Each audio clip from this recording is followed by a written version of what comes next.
The morning sun cast long shadows across the training grounds at Fort Benning as Sarah Martinez adjusted her gear for what would become the most defining moment of her military career. At 5'4" and weighing barely 120 pounds, she stood among a sea of towering figures. Seasoned soldiers whose biceps were thicker than her thighs and whose reputations preceded them like thunder before lightning. The whispers had already started, cutting through the Georgia humidity like razor wire through silk. Before we jump back in, tell us where you're tuning in from, and if this story touches you, make sure you're subscribed because tomorrow I've saved something extra special for you. Sarah had heard it all before. The snickers in the mess hall when she walked by with her regulation tray, the rolled eyes during equipment checks when sergeants had to adjust her gear to fit her smaller frame, the not-so-subtle comments about how the military was going soft by lowering standards to accommodate women in combat roles. But what they didn't know, what they couldn't possibly understand, was that Sarah Martinez had been fighting battles her entire life, and she had developed skills that no amount of muscle mass could replicate. Growing up in East Los Angeles, Sarah learned early that size meant nothing when survival was on the line. Her father had abandoned the family when she was 7, leaving her mother to raise 3 children on a housekeeper's salary. The neighborhood was unforgiving, gang territory where respect was earned through cunning, not just strength. Sarah's older brother Miguel had tried to shield her from the worst of it, but when he was deployed to Afghanistan, 15-year-old Sarah became the family's protector by default. It was during those formative years that she discovered her natural aptitude for martial arts. What started as self-defense classes at the local community center soon evolved into something more profound. Sarah possessed an almost supernatural ability to read body language, to anticipate movement, and to use an opponent's momentum against them. Her instructor, Master Chen, was a former Navy SEAL who recognized her potential immediately. "Size is an illusion," he would tell her during their private sessions. "The mountain looks immovable until the river carves right through it. You, Sarah, you're the river." By 18, Sarah had earned black belts in 3 different martial arts disciplines. She could disarm opponents twice her size without breaking a sweat. More importantly, she had developed the mental fortitude that would serve her well in the military. The ability to remain calm under pressure, to think strategically when others acted on impulse, and to find weaknesses where others saw only strength. Her decision to join the Army wasn't born from patriotic fervor or family tradition. It was purely practical. Sarah needed the GI Bill to attend college, and the military offered structure, purpose, and a steady paycheck that could help support her family. What she didn't anticipate was walking into an environment where her gender would be scrutinized more intensely than her skills. Basic training had been challenging, but manageable. Sarah's smaller stature actually proved advantageous in certain situations. She could navigate obstacles that larger soldiers struggled with, and her endurance often outlasted recruits who relied too heavily on raw strength. But advanced individual training was different. Here, she was training alongside seasoned soldiers, many of whom had multiple combat deployments under their belts. Staff Sergeant Marcus Thompson was the kind of soldier who commanded respect through sheer presence.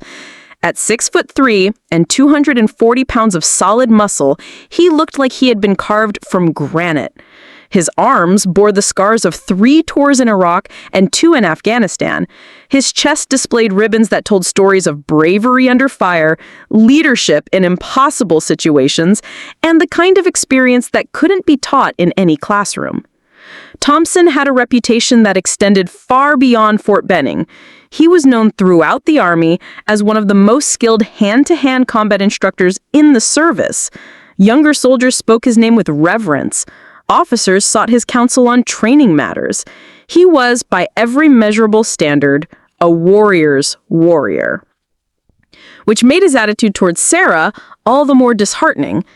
From the moment she joined his advanced combat training unit, Thompson made his position clear through subtle but unmistakable signals. He would assign her to the easiest tasks in group exercises. He would pair her with the weakest male soldiers during sparring sessions. During equipment inspections, he would spend extra time checking her gear as if expecting to find inadequacies that would justify his skepticism. The other soldiers took their cue from Thompson's behavior. If the staff sergeant didn't take Sarah seriously, why should they? Soon, she found herself isolated from the informal networks that helped soldiers share information, tips, and camaraderie. She ate alone, trained alone, and endured the constant weight of having to prove herself in an environment designed to break down individual egos and build team cohesion. But Sarah was no stranger to adversity. Every dismissive glance, every condescending comment, every moment of isolation only strengthened her resolve. She arrived at training sessions earlier than anyone else and stayed later. She practiced techniques until muscle memory made them automatic. She studied her fellow soldiers, learning their patterns, their strengths, and, yes, their weaknesses. The confrontation that would change everything was building like a storm on the horizon, gathering strength with each passing day. She could feel it approaching, and deep down, she welcomed it. The incident that would ultimately lead to the showdown began on a Tuesday morning during what should have been a routine close-quarters combat training session. The Georgie feat was already oppressive at 800 hours, and tempers were running higher than usual.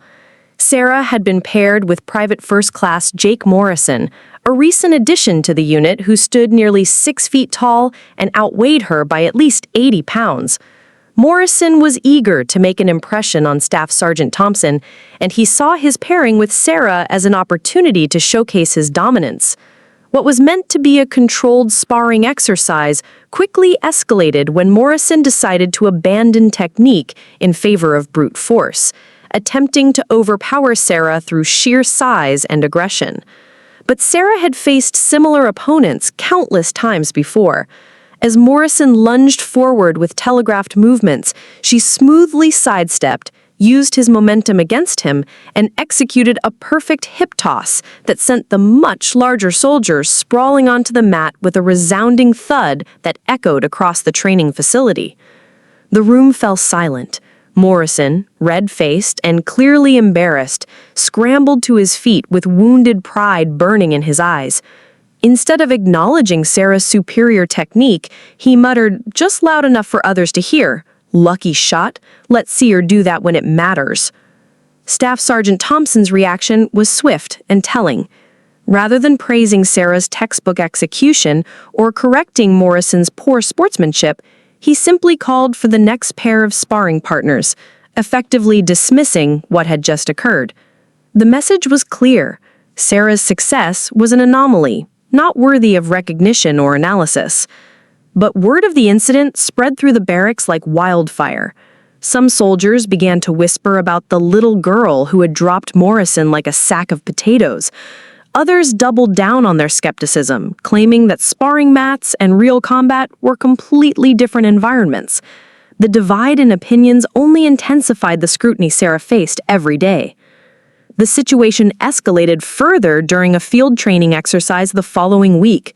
The unit was practicing building clearing techniques in a mock urban environment, complete with pop-up targets and simulated civilians. Sarah's team was tasked with securing a multi-story structure, while another team played the role of hostile forces. Sarah's natural agility and smaller profile allowed her to navigate the tight corners and narrow passages more efficiently than her larger teammates. She identified and neutralized 3 enemy positions before the rest of her team had even reached the second floor. Her performance was flawless, quick, precise, and tactically sound. Yet when the exercise concluded and teams gathered for the after-action review, Staff Sergeant Thompson's critique focused almost exclusively on the male soldiers' performances. He analyzed their positioning, their communication, their target acquisition. When he finally addressed Sarah, his comments were perfunctory. "Martinez, good job staying out of the way." Staying out of the way. The words hit Sarah like a physical blow. She hadn't stayed out of the way, she had led the way, cleared the way, made the way safer for her teammates. But in Thompson's assessment, her contributions were reduced to simply not being a hindrance. The pattern continued week after week. No matter how well Sarah performed, her achievements were minimized, attributed to luck, or simply ignored. When she excelled at marksmanship, it was because the targets were too close. When she demonstrated superior tactical thinking during war games, it was because she had been given easy scenarios. When she outperformed male soldiers in endurance challenges, it was because she didn't have as much muscle mass to carry. The psychological toll was immense. She found herself second-guessing decisions that she knew were correct, hesitating in situations where confidence was crucial. The constant need to prove herself was exhausting, and she began to wonder if the skeptics were right. Maybe she didn't belong in this environment. It was during this period of self-doubt that Sarah received an unexpected source of support. Master Chen, her old martial arts instructor, had remained in touch through their years of correspondence. When Sarah confided her struggles in a letter, his response was both simple and profound. A diamond is formed under pressure, not destroyed by it. The mountain doesn't concern itself with the opinions of the pebbles at its base. You know who you are, Sarah. The question is, are you ready to show them? His words reignited something within Sarah that had been dimmed by weeks of dismissal and doubt. She realized that she had been allowing other people's expectations to define her capabilities. She had been trying to fit into their mold instead of demonstrating why their mold was insufficient. Sarah began to train with renewed intensity, but with a different focus.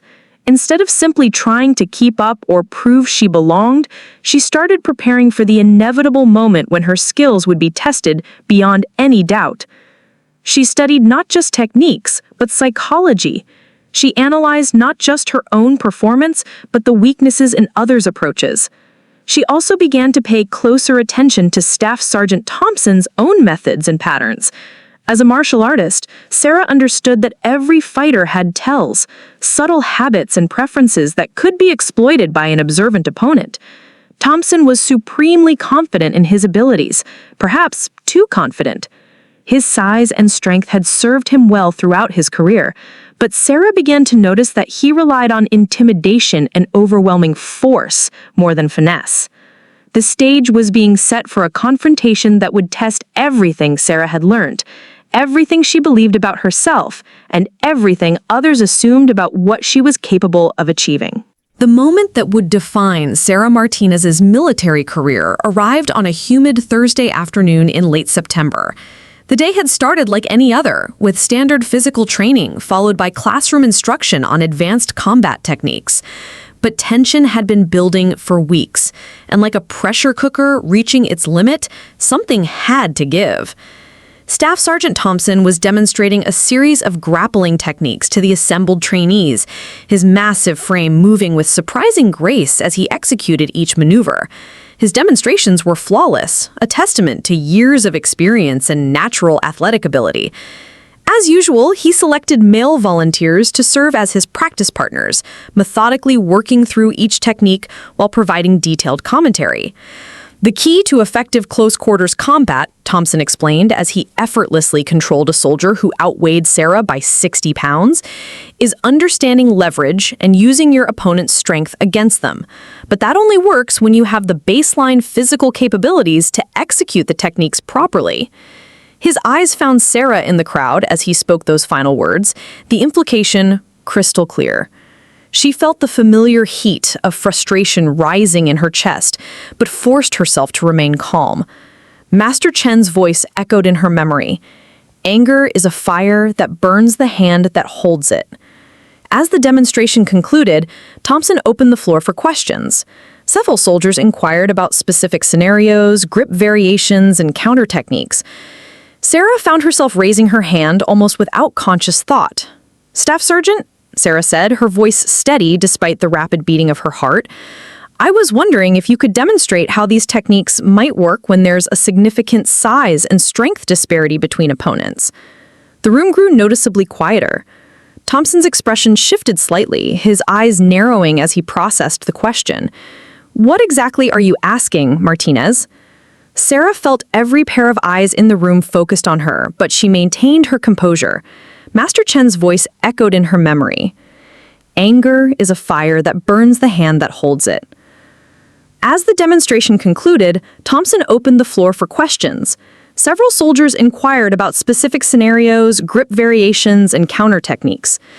Sarah found herself raising her hand almost without conscious thought. "Staff Sergeant," Sarah said, her voice steady despite the rapid beating of her heart, "I was wondering if you could demonstrate how these techniques might work when there's a significant size and strength disparity between opponents." The room grew noticeably quieter. Thompson's expression shifted slightly, his eyes narrowing as he processed the question. "What exactly are you asking, Martinez?" Sarah felt every pair of eyes in the room focused on her, but she maintained her composure. "With respect, Staff Sergeant, I've found that proper technique can often overcome physical disadvantages. Would it be possible to demonstrate some adaptations?" A murmur rippled through the assembled soldiers. Some seemed genuinely interested in her question, while others exchanged knowing glances, sensing the undercurrent of challenge in her words. Thompson's jaw tightened almost imperceptibly. "Martinez, these techniques require a certain level of physical capability to execute effectively. I'm not sure—" "I'd be happy to volunteer as a demonstration partner," Sarah interrupted, her voice calm but firm, "to help illustrate how the techniques might be adapted for different body types." The silence that followed was deafening. Every soldier in the room understood what had just occurred. Sarah Martinez, the weak female soldier who had been dismissed and marginalized for months, had just challenged Staff Sergeant Marcus Thompson to what amounted to a public demonstration of skill. Thompson's face cycled through several expressions: surprise, irritation, and finally what looked like amusement. "Martinez, I don't think that's—" "Is there a safety concern, Staff Sergeant?" Sarah asked, maintaining perfect military bearing. "Because I'm confident in my ability to execute the techniques safely, and I believe it would be educational for the other soldiers to see how they apply across different physical parameters." It was a masterful maneuver. By framing her challenge in terms of education and safety, Sarah had made it nearly impossible for Thompson to decline without appearing either concerned about his own abilities or dismissive of legitimate training opportunities. Private Morrison, still nursing his wounded pride from their earlier encounter, couldn't resist chiming in. "Yes, Sarge, might be interesting to see how it works with different-sized opponents." Other soldiers began voicing their agreement, their curiosity genuinely piqued. The momentum was building, and Thompson found himself in an increasingly difficult position. To refuse would appear cowardly or unprofessional. To accept meant facing an opponent whose capabilities he had consistently underestimated. Thompson's competitive nature ultimately made the decision for him. He had spent his entire career dominating opponents through superior size, strength, and experience. The idea that a soldier half his size could present any meaningful challenge struck him as almost laughable. "All right, Martinez," he said finally, his tone suggesting he was doing her a favor. "We'll do a quick demonstration, but I want everyone to understand that this is purely educational. We'll go slow and focus on technique." Sarah nodded respectfully. "Of course, Staff Sergeant, whatever pace you're comfortable with." The subtle dig wasn't lost on Thompson or the observing soldiers. By suggesting that the pace would be determined by Thompson's comfort level rather than safety considerations, Sarah had subtly questioned his confidence. As the two opponents moved to the center of the training mat, the atmosphere in the room was electric with anticipation. Soldiers who had been casually observing were now pressed forward, forming a tight circle around the demonstration area. Cell phones appeared discreetly. This was the kind of moment that would be talked about for years to come. Sarah began her pre-combat ritual, a series of subtle stretches and breathing exercises that helped center her mind and prepare her body. To the casual observer, she looked calm, almost relaxed. But beneath the surface, every muscle fiber was primed, every sense heightened to maximum awareness. Thompson performed his own warm-up routine, rolling his shoulders and cracking his knuckles with casual confidence. At 6'3" and nearly 250 pounds, he looked like a mountain preparing to deal with a minor earthquake. Neither opponent could have predicted how dramatically their world was about to change. Remember, this is educational, Staff Sergeant Thompson announced to the circle of soldiers as he and Sarah took their positions on the mat. His voice carried the authority of someone who had never doubted the outcome of any physical confrontation. We're going to demonstrate basic grappling techniques with an emphasis on how physical attributes affect execution. Sarah nodded respectfully, assuming a ready stance that looked deceptively casual. Her feet were positioned for optimal balance and mobility, her hands relaxed but ready to react to any movement. Years of martial arts training had taught her that the most dangerous opponents often appeared the most relaxed. Thompson's stance was textbook military combatives, solid, aggressive, designed to project overwhelming force. His massive frame cast a shadow over Sarah as he prepared to engage, and several soldiers in the crowd exchanged glances that clearly communicated their expectations of a quick and decisive demonstration. "We're going to demonstrate basic collar ties," Thompson explained as he reached forward with his right hand, moving slowly as promised. "The goal is to control your opponent's head and neck, which allows you to dictate the engagement." As his hand approached Sarah's neck, she moved with fluid precision. Instead of resisting the collar tie or attempting to power through Thompson's superior reach, she stepped slightly to her left while simultaneously raising her right hand. In one smooth motion, she intercepted Thompson's wrist, redirected his momentum, and secured her own grip on his collar. The movement was so fast and economical that several soldiers missed it entirely. One moment Thompson was demonstrating his technique, the next he found himself slightly off balance, with Sarah controlling his posture instead of the reverse. Thompson's eyes widened slightly, the first crack in his confident facade. He had expected Sarah to react predictably, either backing away from his reach advantage or attempting to match his strength directly.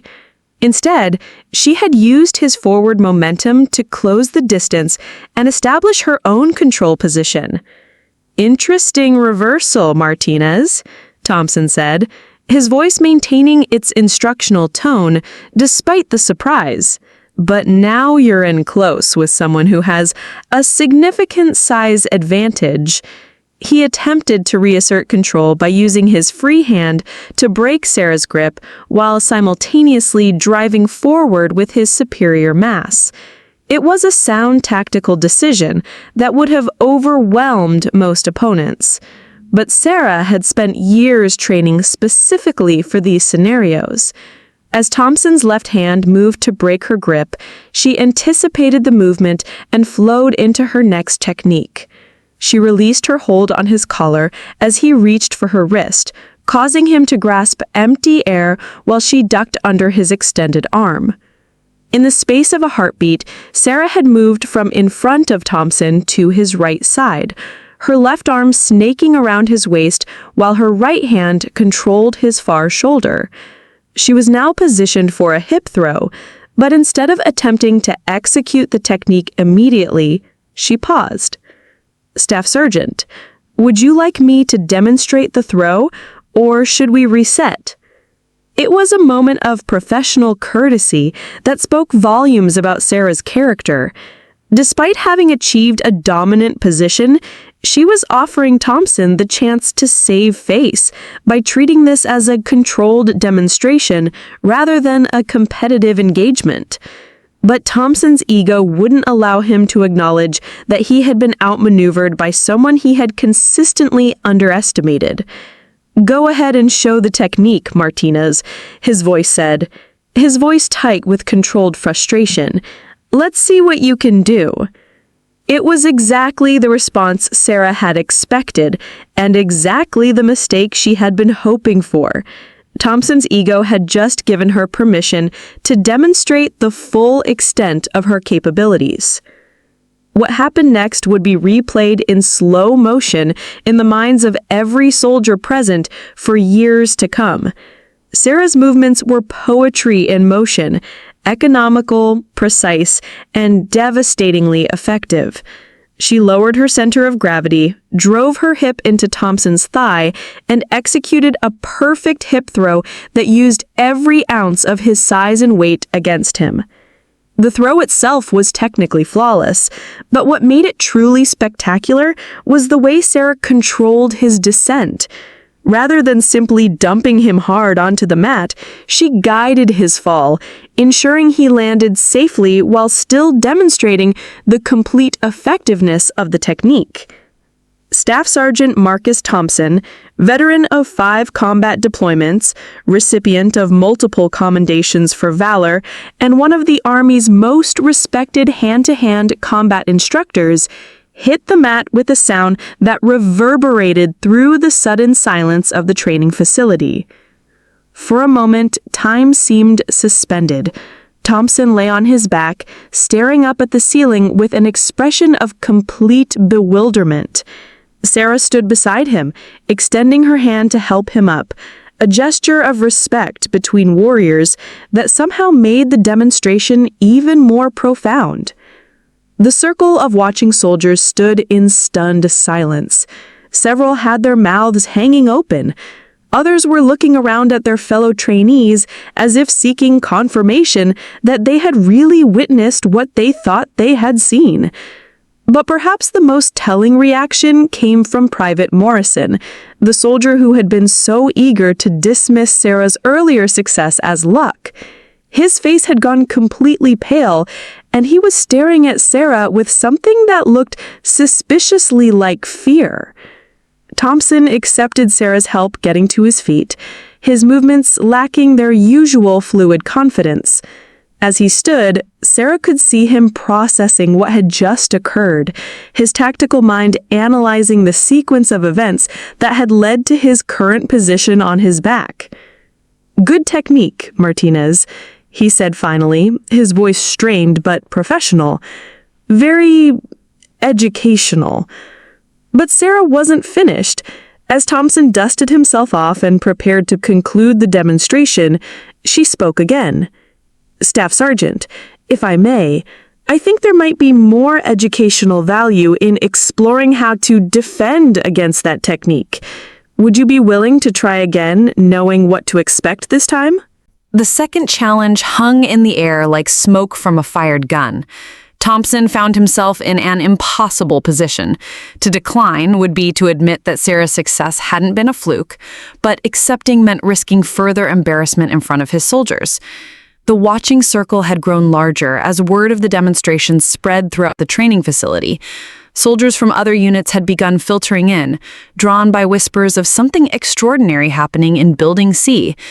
The energy in the room was palpable, electric, with the kind of anticipation that preceded legendary moments. Thompson's jaw worked silently as he considered his options. His entire military identity was built on being the superior warrior, the ultimate combatives instructor, the soldier others aspired to become. That identity was now being challenged by someone he had dismissed as fundamentally inadequate. But deep in his mind, a small voice was beginning to whisper uncomfortable truths. The technique Sarah had used wasn't luck or accident. It had been executed with the kind of precision that only came from years of dedicated training. Her positioning had been perfect, her timing flawless, her control absolute. These weren't the attributes of someone playing above their capability level. "All right, Martinez," Thompson said, finally, his voice carrying forced confidence. "Let's see how you handle a prepared opponent." This time, Thompson's approach was markedly different. Gone was the casual, instructional demeanor. His stance was lower, more defensive, designed to prevent Sarah from accessing the same angles she had used in their first exchange. His movements were careful, calculated, bearing the weight of his reputation and pride. Sarah recognized the change immediately. Thompson was no longer treating this as a demonstration. He was fighting. The realization didn't intimidate her. Instead, it focused her mind with laser-like intensity. This was the moment she had been preparing for her entire life. They circled each other carefully, each looking for an opening, an advantage, a moment of vulnerability to exploit. Thompson's reach advantage was significant, but Sarah's footwork kept her at the edge of his range while maintaining her own attacking opportunities. Thompson struck first, shooting forward in a wrestling takedown that would have bulldozed most opponents, but Sarah's response was immediate and devastating. As Thompson committed to his forward momentum, she pivoted on her left foot, creating an angle that turned his strength into weakness. Using a technique she had drilled thousands of times under Master Chen's guidance, Sarah caught Thompson's extended lead arm, stepped across his body, and executed a throw known as seonage, one of judo's most fundamental techniques, but one that required perfect timing and positioning to work against a larger, stronger opponent. Thompson's second trip to the mat was faster and harder than his first. This time, there was no gentleness in Sarah's technique. She was making a statement that echoed through the silence of the training facility like a thunderclap. But what happened next elevated the moment from impressive to legendary. As Thompson hit the mat, Sarah maintained control of his arm, smoothly transitioning into an armbar submission hold. Her positioning was textbook perfect. Thompson's arm extended across her hip, her legs controlling his body, her leverage complete and undeniable. "Tap out, Staff Sergeant," she said quietly, her voice carrying no malice or triumph, only the calm professionalism of someone who understood the mechanics of combat better than anyone in the room had imagined possible. Thompson's face went through a complex series of expressions: shock, frustration, anger, and finally, grudging recognition. He was trapped, completely and thoroughly, by someone half his size. His options were limited to tapping out or risking serious injury to his elbow joint. The tap came, reluctantly, but it came. Thompson's free hand slapped against Sarah's leg 3 times, the universal signal of submission that ended the engagement and changed everything. Sarah released the hold immediately, rolling away and helping Thompson to his feet with the same professional courtesy she had shown throughout the encounter. But the atmosphere in the room had fundamentally shifted. The soldiers who had been watching weren't looking at a demonstration anymore. They were witnessing the complete dismantling of their assumptions about strength, skill, and capability. Thompson stood slowly, flexing his arm and working his shoulder as he processed what had just occurred. His reputation as an unbeatable combatives instructor had just been shattered in front of dozens of soldiers, and the person responsible was someone he had dismissed as fundamentally inadequate. But Thompson was beginning to understand something that would change his perspective on military service forever. Sarah Martinez hadn't just beaten him, she had outclassed him so thoroughly that the gap in their skill levels was undeniable. Her technique wasn't just good, it was exceptional. Her understanding of body mechanics, timing, and leverage was more sophisticated than his own. The silence stretched on, broken only by the sound of soldiers shifting uncomfortably as they tried to process what they had witnessed. Private Morrison looked like he was going to be sick. Several other soldiers were staring at Sarah with expressions of newfound respect mixed with something approaching awe. Finally, Thompson found his voice. "Outstanding technique, Martinez, absolutely outstanding." It wasn't just an acknowledgement of Sarah's skill, it was a complete reversal of everything he had believed about her capabilities. The condescension was gone, replaced by the kind of professional respect that Thompson had never shown her before. But Sarah's response would prove that her victory was more than just personal vindication. In the moments following Thompson's submission, the training facility existed in a bubble of stunned silence. Soldiers who had entered expecting a routine demonstration found themselves witnesses to something that would fundamentally alter the unit's dynamics forever. The air itself seemed charged with the energy of assumptions being shattered and preconceptions crumbling in real time. Sarah stood quietly beside Thompson, her breathing controlled despite having just executed 2 perfect throws against one of the military's most respected combatives instructors. There was no gloating in her posture, no triumphant gestures or celebratory displays. Instead, she maintained the same professional demeanor she had shown throughout the encounter, calm, respectful, and utterly in control. Thompson was still processing what had occurred, his tactical mind replaying the sequence of events that had led to his submission. As a career soldier and experienced instructor, he understood better than anyone the level of skill required to execute those techniques flawlessly under pressure. What Sarah had demonstrated wasn't just competence, it was mastery of the highest order. The circle of watching soldiers began to break up slowly, soldiers drifting away in small groups, their conversations hushed but animated. Word of what had happened would spread through Fort Benning like wildfire, but the immediate aftermath belonged to Sarah and Thompson. "Martinez," Thompson said quietly, his voice carrying none of its earlier condescension. "Where did you learn to fight like that?"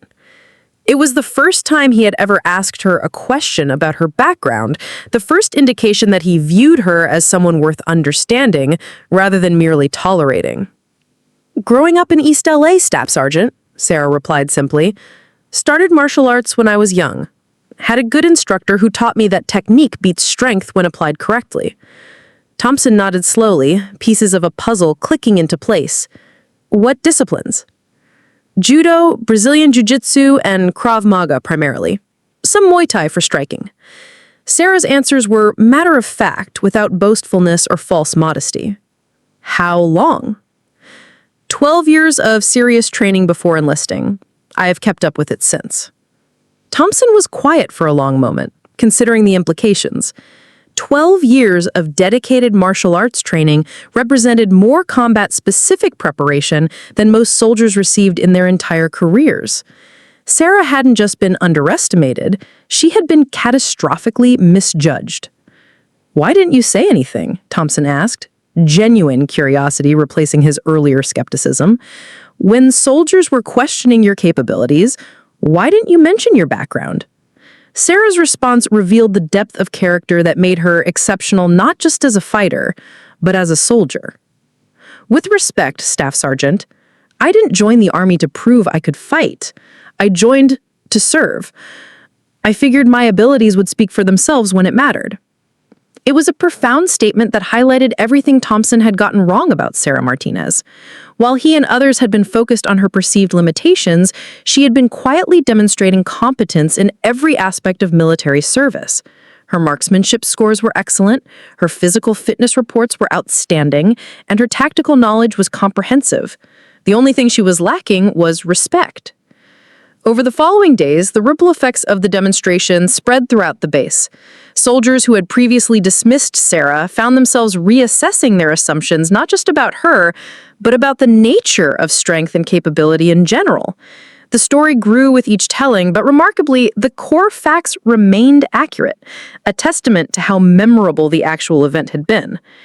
Private Morrison, who had been one of Sarah's harshest critics, approached her in the mess hall 3 days later.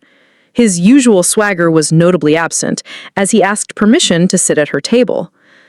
"Martinez," he began awkwardly, "I owe you an apology. I was wrong about you."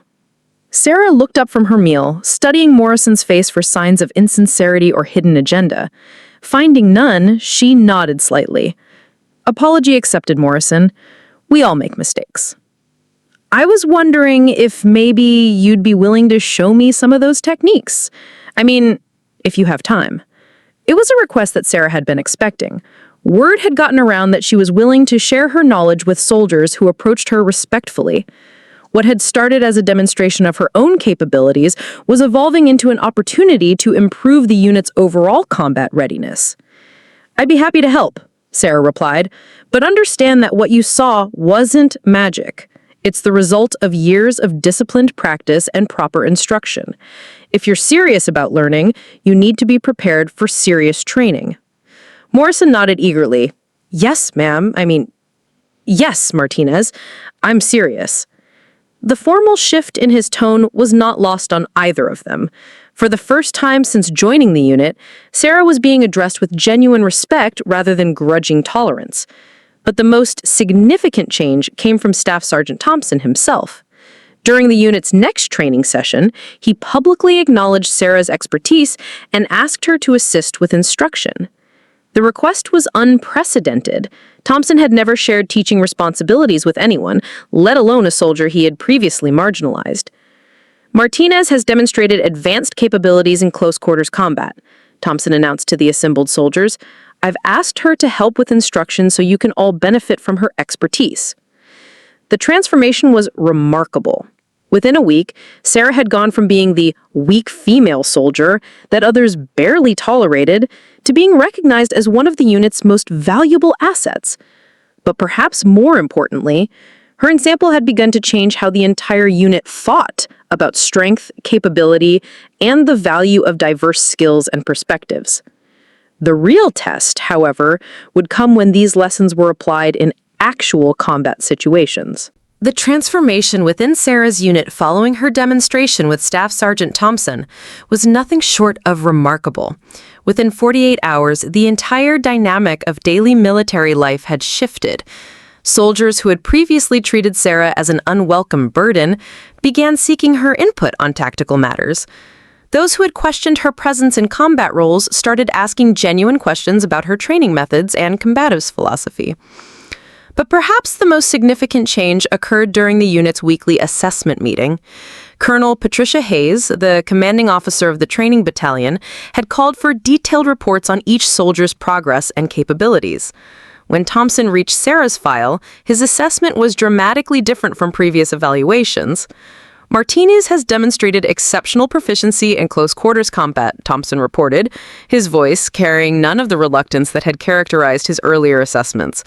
"Her technical knowledge and practical application exceed standard expectations. I recommend her for advanced leadership training and specialized combatives instruction certification." Colonel Hayes looked up from her notes, her eyebrows raised slightly. Thompson's about-face regarding Sarah was so complete that it warranted further investigation. "That's quite a change from your previous assessment, Staff Sergeant. What prompted this reevaluation?" Thompson's response was professional but revealing. "Ma'am, I made errors in my initial judgment based on incomplete information and personal bias. Martinez's actual capabilities far exceed what I had assessed. She has skills that would benefit not just our unit, but the broader Army Combatives program." The colonel made several notes before responding. "I'll want to observe Martinez personally before making any decisions about advanced training, but your recommendation carries significant weight, Thompson." Word of Thompson's recommendation spread quickly through official channels, but the real impact was felt at the ground level. Sarah found herself invited to participate in planning sessions that had previously been limited to senior enlisted personnel. Her insights on tactical approaches and her ability to think creatively about combat scenarios impressed officers who had never seriously considered her potential. The change wasn't limited to professional recognition. For the first time since joining the unit, Sarah began to experience genuine camaraderie with her fellow soldiers. Conversations that had been stilted and awkward became natural and collaborative. Soldiers began seeking her out not just for combat training, but for advice on everything from dealing with difficult superiors to managing stress during high-pressure situations. Private Morrison became one of Sarah's most dedicated students, showing up for extra training sessions with an enthusiasm that bordered on obsession. His transformation was particularly striking. The same soldier who had dismissed her techniques as lucky shots was now recording videos of their training sessions to study later. "I never realized how much I didn't know," Morrison admitted after a particularly intensive grappling session. "I thought strength was everything, but you've shown me that intelligence and technique can overcome almost any physical disadvantage." Sarah's influence extended beyond individual soldiers to the unit's overall approach to training. Thompson began incorporating elements of her martial arts background into standard combatives instruction, emphasizing leverage and technique over brute force. The results were immediate and measurable. Soldiers who had struggled with close-quarters combat began showing significant improvement. But the ripple effects reached far beyond Fort Benning. Video footage of Sarah's demonstration had found its way onto social media platforms despite regulations against filming training exercises. The clips went viral within military communities, generating intense discussion about women in combat roles, the importance of martial arts training, and the dangers of underestimating opponents based on physical appearance. Military blogs and forums exploded with analysis and commentary. Some praised Sarah's technique and called for expanded martial arts training across all branches of service. Others focused on the broader implications for military culture and the need to evaluate soldiers based on actual capabilities rather than assumptions. The attention wasn't entirely positive. Critics argued that the incident was being blown out of proportion, that a single training exercise couldn't prove broader points about gender integration in combat units. Some suggested that Thompson had deliberately allowed himself to be defeated to make a political statement. But those who had witnessed the demonstration firsthand knew better. The techniques Sarah had used were legitimate, effective, and devastating when properly applied. Thompson's submission hadn't been voluntary or performative. It had been the inevitable result of superior skill meeting overwhelming technique.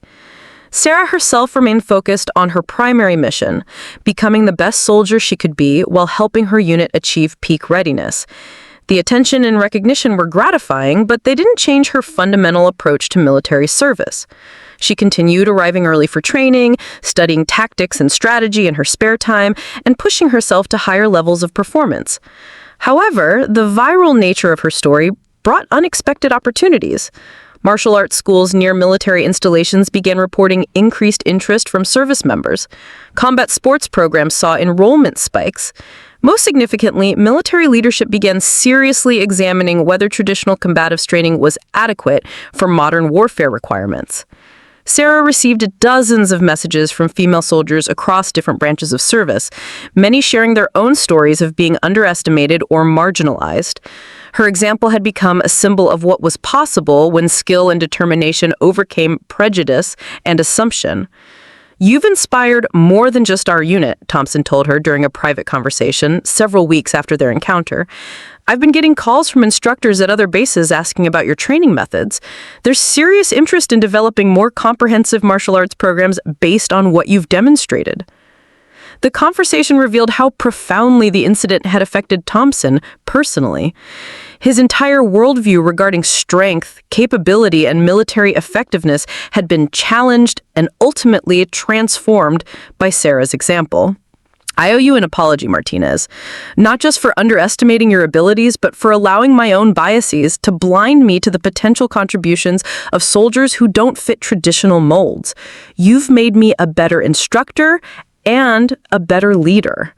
It was an acknowledgement that meant more to Sarah than any formal recognition or promotion could have provided.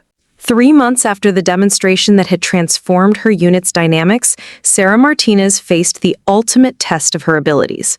The call came at 03:47 hours on a rain-soaked Tuesday morning in January, a real-world deployment notification that would put everything she had learned to the test in actual combat conditions. The mission briefing was classified, but the essential details were clear. A high-value target extraction in a hostile urban environment where conventional military approaches had failed. The operation required a small, highly skilled team capable of operating in tight quarters with minimal backup and maximum precision. Colonel Hayes had personally selected the team, and Sarah's inclusion wasn't ceremonial or symbolic. She was chosen specifically because her unique skill set made her essential to mission success. The irony wasn't lost on anyone present. The soldier who had been dismissed as inadequate was now considered vital for one of the unit's most challenging assignments. The team consisted of 6 operators, including Thompson as team leader, Morrison, 2 other experienced soldiers named Rodriguez and Kim, and a communications specialist named Jackson. Each member brought specific capabilities that contributed to the overall mission effectiveness, but Sarah's role was particularly crucial given the urban environment and likelihood of close quarters engagement. During mission planning, Sarah's tactical insights proved invaluable. Her understanding of body mechanics and spatial relationships allowed her to identify infiltration routes that larger soldiers might not consider viable. Her experience with civilian urban environments provided cultural context that military intelligence had missed. The target building has narrow staircases and tight corridors, Sarah noted during the briefing, studying architectural plans with the focused intensity she brought to everything. Standard military movement techniques will be compromised. We'll need to adapt our formations and be prepared for extremely close quarters engagement. Thompson nodded, his respect for Sarah's analytical abilities now complete and unquestioned. "What do you recommend?" "Modified stack formations, emphasis on individual movement rather than team cohesion in tight spaces, and pre-positioned fallback positions in case we need to break contact quickly, Sarah replied without hesitation. Also, we should assume that conventional weapons might be less effective in some areas. Hand-to-hand combat skills could become essential. The deployment itself was flawlessly executed. The team's insertion into the operational area went undetected, and their movement to the target building proceeded according to plan. But as Sarah had predicted, the real challenges began once they entered the structure itself. The target building was a maze of narrow hallways, cramped rooms, and unexpected obstacles. Standard military movement techniques that worked perfectly in training facilities became liabilities in the confined spaces they encountered. Sarah's smaller stature, which had once been viewed as a weakness, now became a decisive advantage. While larger team members struggled to navigate tight corners and low clearance areas, Sarah moved through the structure with fluid efficiency. Her spatial awareness and understanding of body mechanics allowed her to clear rooms and advance through corridors that would have challenged soldiers twice her size. The team's first hostile contact occurred on the second floor of the building. Two armed individuals emerged from a concealed position, catching Rodriguez and Kim in a crossfire that threatened to compromise the entire mission. The hallway was too narrow for effective weapon deployment, and the hostile positioning made conventional tactical responses impossible. Without hesitation, Sarah moved forward, using her knowledge of the building's layout to approach the hostiles from an angle they hadn't anticipated. Her movement was silent and precise, informed by years of martial arts training that emphasized stealth and misdirection. The first hostile never saw her coming. Her approach was from his blind side, and her takedown was instant and decisive. Using a technique that combined elements of judo and Krav Maga, she rendered him unconscious before he could raise an alarm or discharge his weapon. The second hostile turned at the sound of his partner's collapse, but Sarah was already moving. Her transition from the first takedown to engaging the second target was seamless, demonstrating the kind of fluid combat capability that couldn't be taught in traditional military training programs. Within seconds, both hostiles were neutralized without a single shot being fired. The team could continue their advance without compromising their stealth or alerting other potential threats in the building.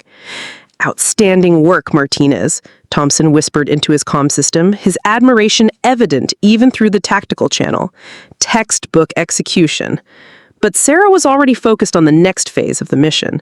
Her tactical awareness extended beyond individual combat encounters to the broader strategic picture. She understood that their success depended not just on neutralizing immediate threats, but on maintaining operational security and preserving their element of surprise.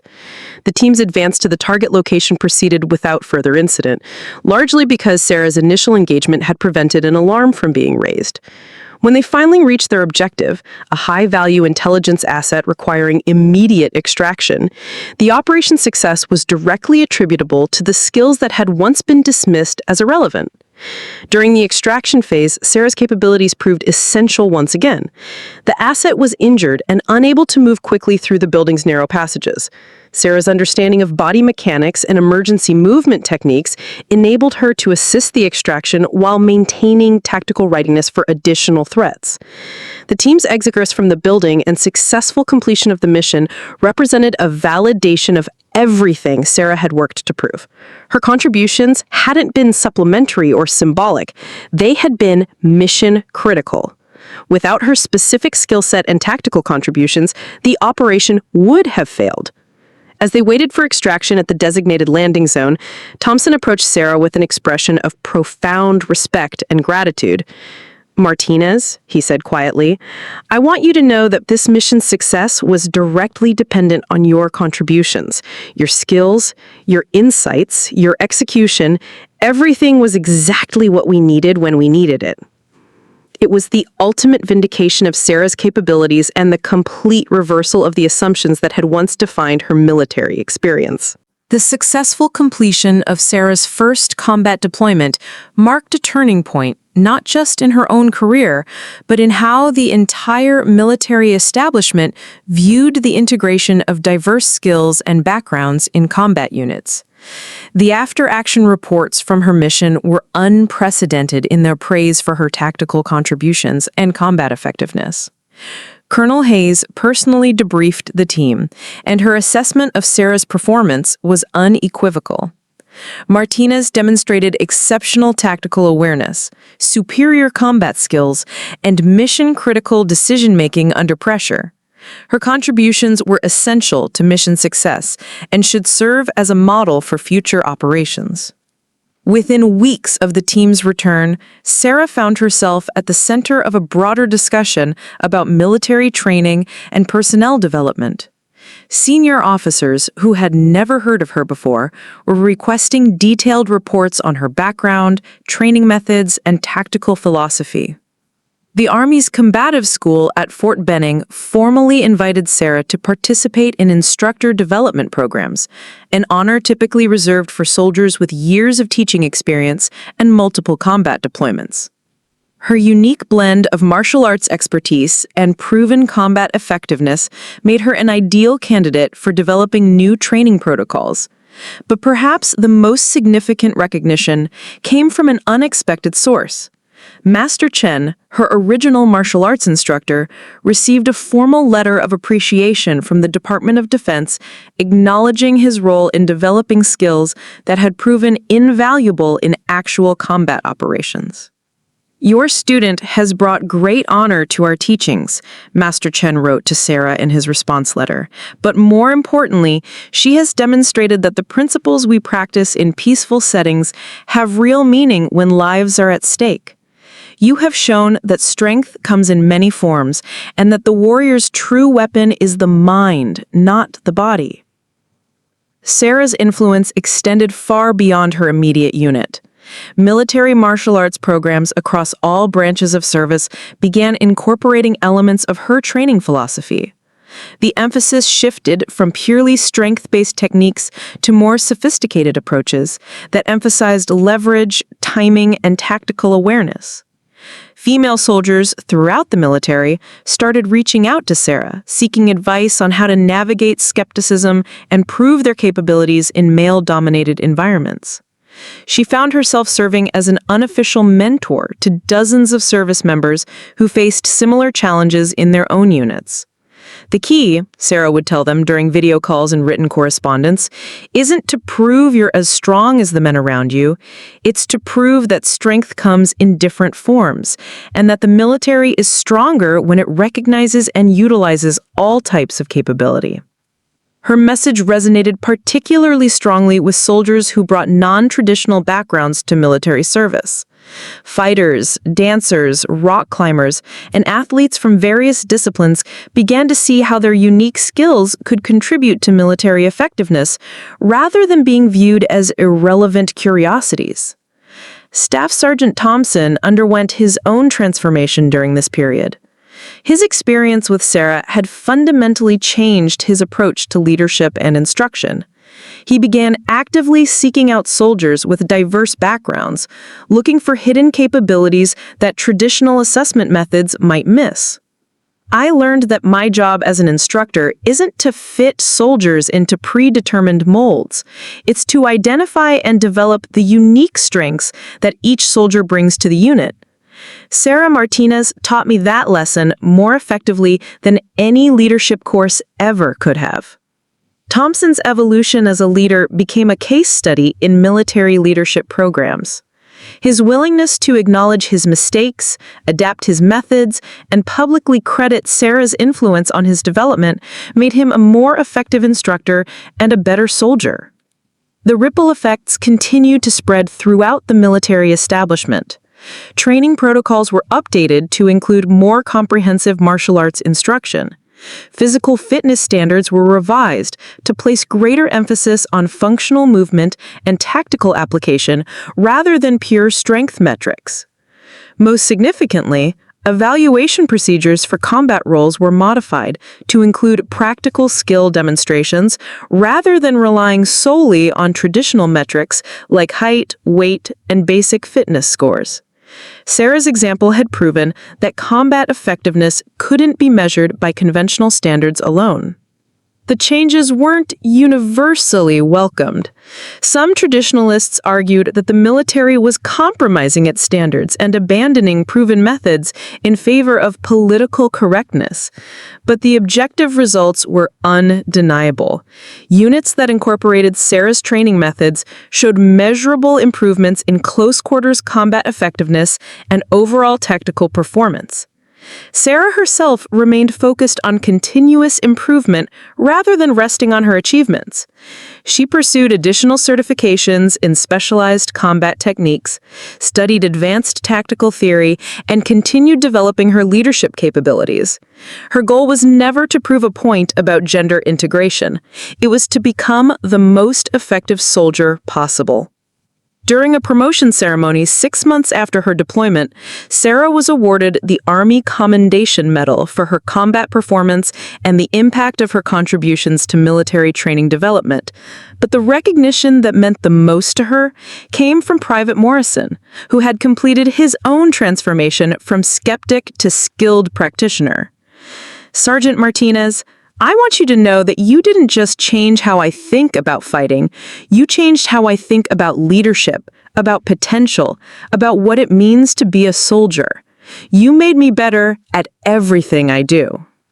It was a sentiment echoed by dozens of soldiers whose lives and careers had been touched by Sarah's example.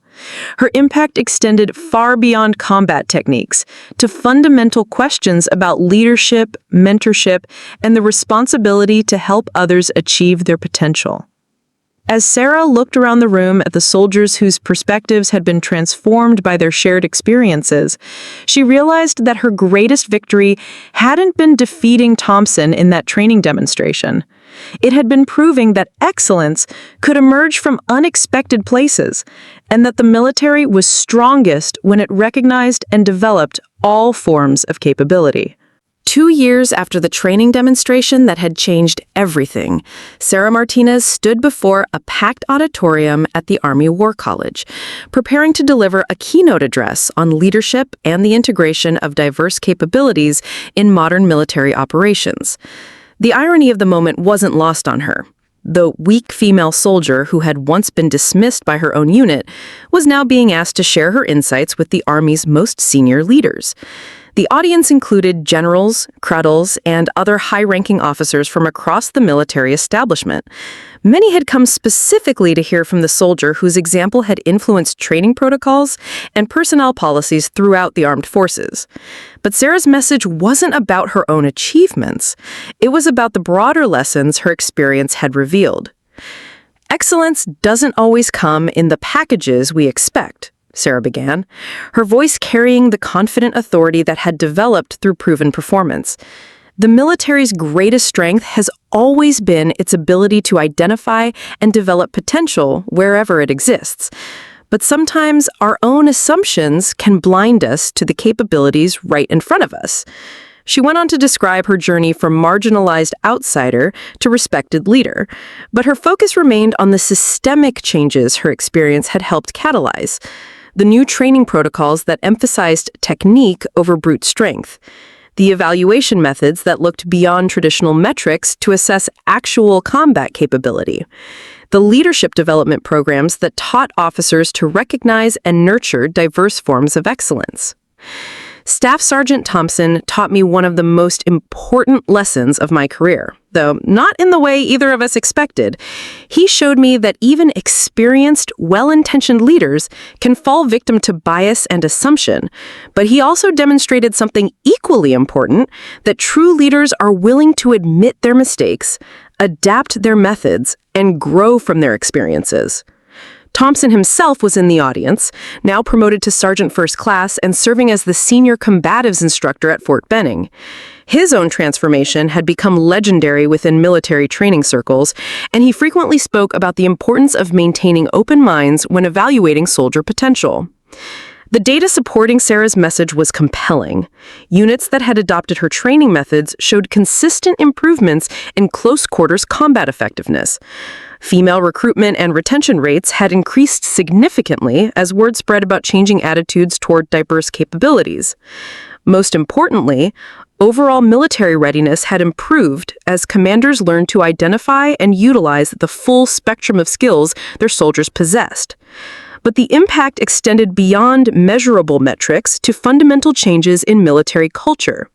The assumption that strength came in only one form had been thoroughly debunked.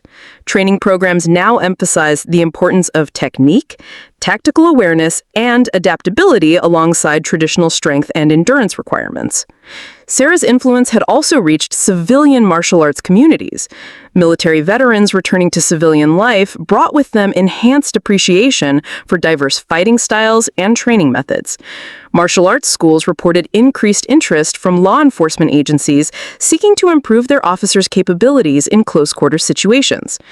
Perhaps most significantly, Sarah's example had inspired a new generation of military leaders who understood that true strength came from recognizing and developing all forms of capability within their units.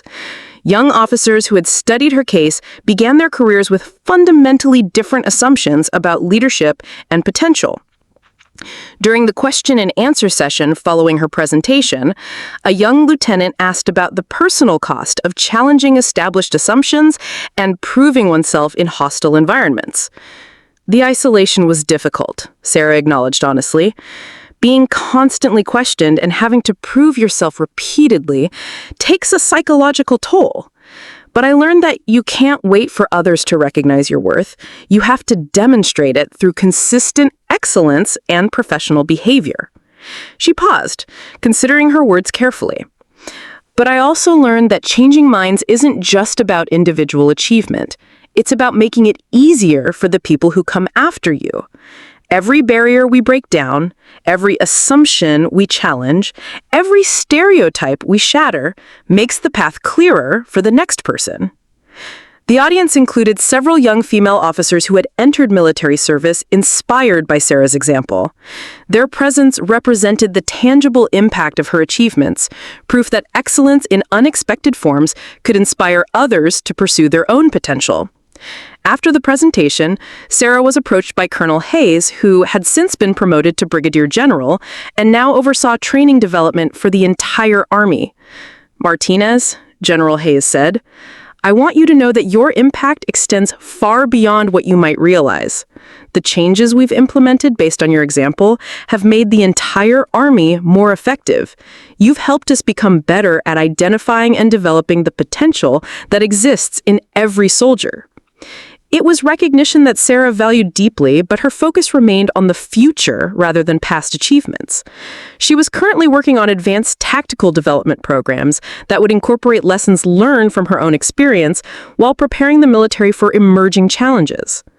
Sarah's story had become required reading in military leadership courses, not as an example of overcoming gender bias, but as a case study in the importance of maintaining open minds when evaluating human potential.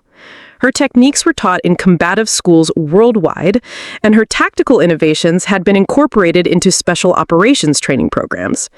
But perhaps her greatest legacy was the cultural shift she had helped catalyze, the understanding that military effectiveness was enhanced, not compromised, by recognizing and developing diverse forms of excellence.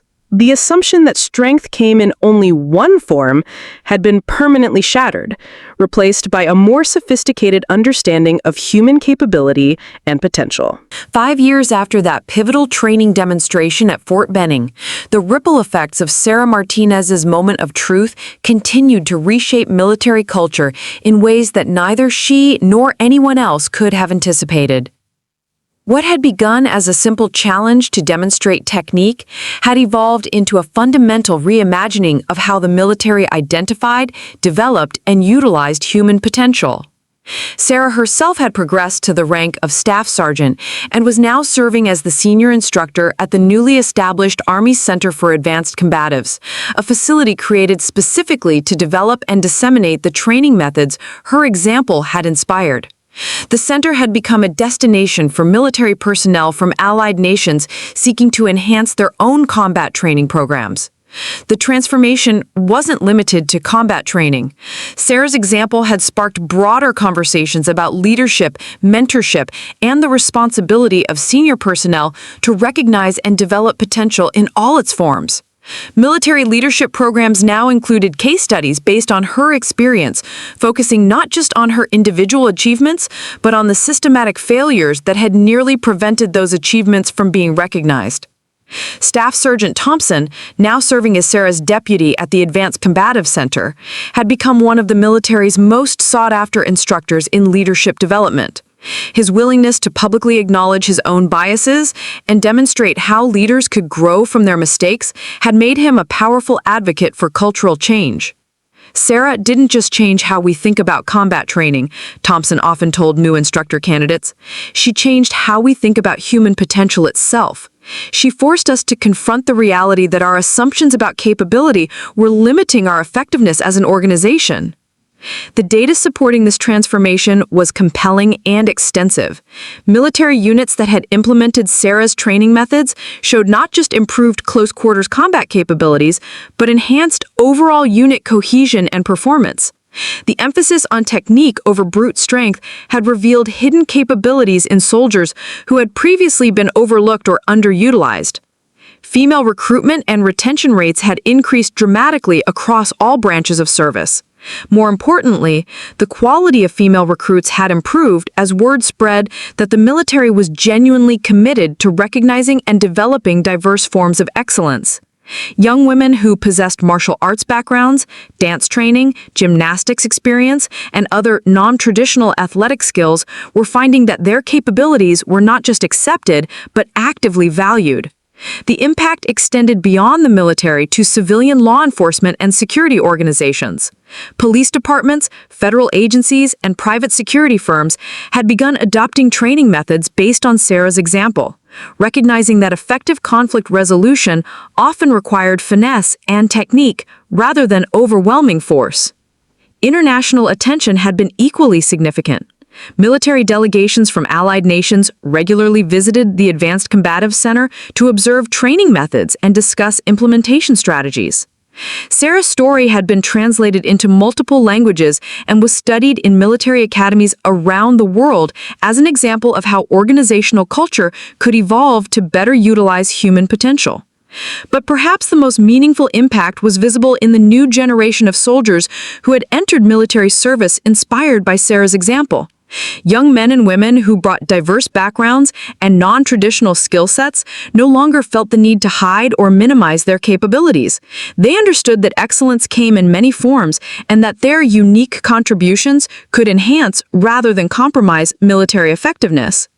Private Elena Rodriguez was one such soldier, a former competitive dancer who had initially worried that her background would be seen as irrelevant or even detrimental in a military environment, had discovered that her training in balance, spatial awareness, and precise movement translated directly to enhanced combat capabilities. Sergeant Martinez showed all of us that there's no single path to military excellence, Rodriguez explained during a training session.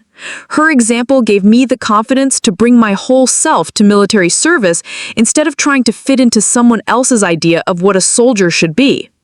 The ripple effects had even reached her hometown in East Los Angeles, where the community center where she had first learned martial arts had been renamed the Sarah Martinez Center for Youth Development.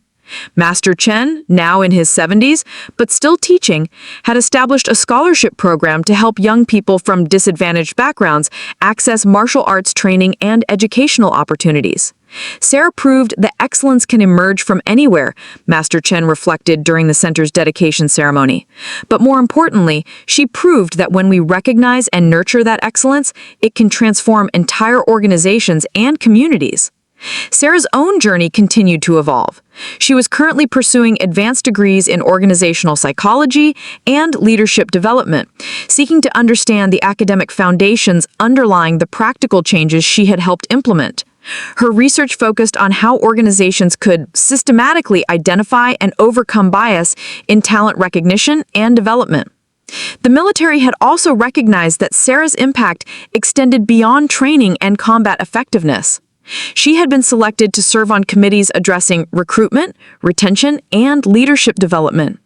Her insights were regularly sought by senior commanders working to ensure that the military remained adaptive and effective in a changing world. During a recent interview for a military leadership journal, Sarah was asked to reflect on the broader implications of her experience. Her response captured the essence of what had made her story so transformative. "I never set out to prove a point about gender or challenge anyone's assumptions about strength and capability. I simply wanted to serve my country effectively and help my unit succeed. But I learned that sometimes the most powerful changes happen when individuals remain true to their capabilities and principles, even when others don't initially recognize their value." She continued, "The real lesson isn't about martial arts or combat techniques. It's about the importance of maintaining open minds and recognizing that human potential comes in many forms. When organizations learn to identify and develop that potential wherever it exists, everyone benefits." As Sarah looked toward the future, she remained focused on continuing to push the boundaries of what was possible in military training and leadership development.